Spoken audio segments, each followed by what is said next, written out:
Assalamualaikum warahmatullahi wabarakatuh. Apa kabar sobat sekalian, jumpa lagi di channel Dons Today. Kali ini kita akan membahas berita hangat, yaitu pemerintah diminta pangkas durasi ibadah haji jemaah RI 30 hari saja. Dan ini terkait dengan polemik dana haji yang naik ya signifikan dari sekitar 40 juta menjadi sekitar 69 juta ya. Dan ini masih wacana, dan ini akan ya segera diputuskan jelang beberapa bulan sebelum keberangkatan.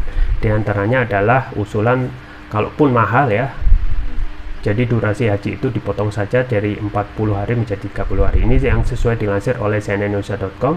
Langsung saja kita baca dan kita ulas. Jakarta, CNN Indonesia. Wakil Ketua Komisi 8 DPR RI Marwan Dasopang meminta pemerintah mengurangi jatah perjalanan atau durasi haji jemaah Indonesia di Arab Saudi dari 40 menjadi 30 hari saja.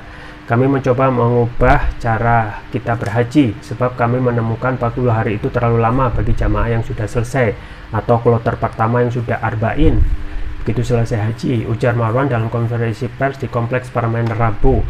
Menurutnya banyak jemaah yang segera ingin pulang ke tanah air namun tak bisa lantaran penerbangan belum siap setelah haji selesai. Sepertinya kepingin pulang segera, tetapi tak bisa pulang karena tidak adanya penerbangan, tuturnya.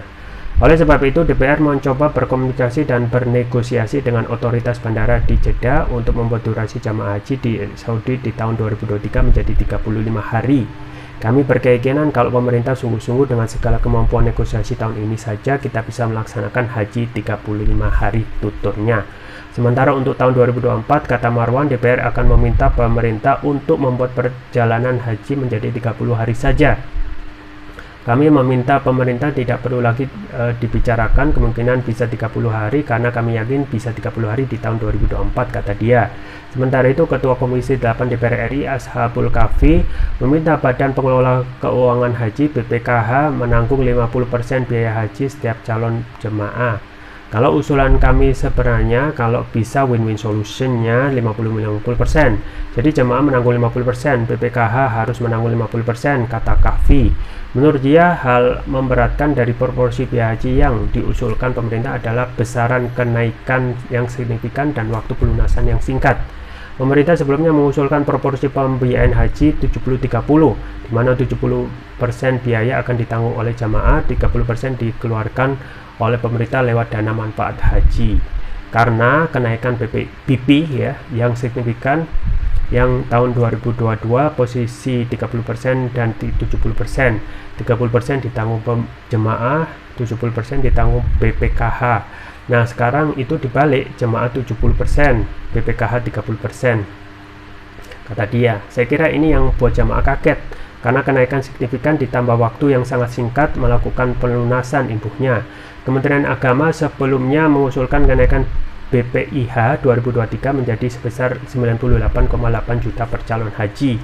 Dari jumlah itu, setiap jamaah akan dibebani sebesar 70% atau sebesar 69 juta. Sementara 30% sisanya ditanggung oleh dana nilai manfaat sebesar 29,7 juta.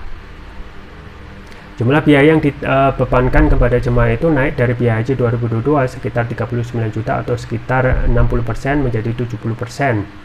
Belakangan pemerintah mengusulkan penurunan biaya haji 2023 sebesar 2 juta dari usulan kenaikan awal.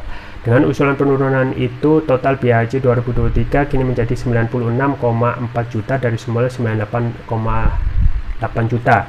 Namun pemerintah belum merinci apakah penurunan itu akan diambil dari biaya yang dibebankan dari jemaah atau dari nilai manfaatnya. Dan kami sampaikan bahwa dari keseluruhan kajian kami sementara ini untuk direct dan indirect cost, bahwa usulan per jamaah yang sebelumnya masih 98,8 juta kemudian jadi 96,4 juta, yaitu berkurang 2,4 juta, ujar Direktur Jenderal Hilman Latif di rapat Komisi 8 DPR Rabu. Ya sobat sekalian, itu ya terkait polemik biaya haji yang ada kenaikan ya, yang sebelumnya kita ketahui 40 jutaan sekarang menjadi sekitar 69 bahkan mungkin 70 juta ya. Jadi ini ada kenaikan jumlah biaya yang ditanggung oleh jemaah haji yang semulanya itu hanya 60%, 100%-nya itu kan 98 juta ya, atau kalau kita ringkaskan 100 juta lah. ya. Jadi 70% itu tanggung jemaah, 30% ditanggung dari nilai manfaat. Nah, ini berubah naik dari sebelumnya yang harusnya biaya haji itu hanya 60% ditanggung oleh jemaah haji, sekarang naik 70% ya. Begitu juga nilai manfaat sekarang lagi mengecil. Nah, pertanyaannya apakah ini terkait dengan investasi dari dana haji yang saat ini mengalami kerugian ya. Apakah polemik biaya haji ini akan terus menerus terjadi, dan apakah tidak seharusnya pemerintah itu berpikir ya untuk mengatasi permasalahan haji, misalnya jumlah tunggu yang lama ya yang harus dikepras, atau kalau bisa memakai alternatif yang lain, misalnya cash and go, sama seperti sistem umroh yang itu tidak perlu mendaftar setiap hari jemaah, dan itu menimbulkan antrian panjang sampai puluhan tahun ya, bahkan ada yang 97 tahun di Kabupaten Banten, Sulawesi ya. Jadi benar-benar ya pemerintah yang dalam hal ini masyarakat terutama yang berangkat haji diharapkan dengan adanya pemerintah yang digaji melalui APBN ini bisa meringankan ataupun bisa memberikan solusi yang komprehensif terkait masalah haji yang berlarut-larut. Itu saja yang bisa saya sampaikan, semoga bermanfaat. Jangan lupa like, share, dan subscribe channel Tribun Lagi. Wassalamualaikum warahmatullahi wabarakatuh.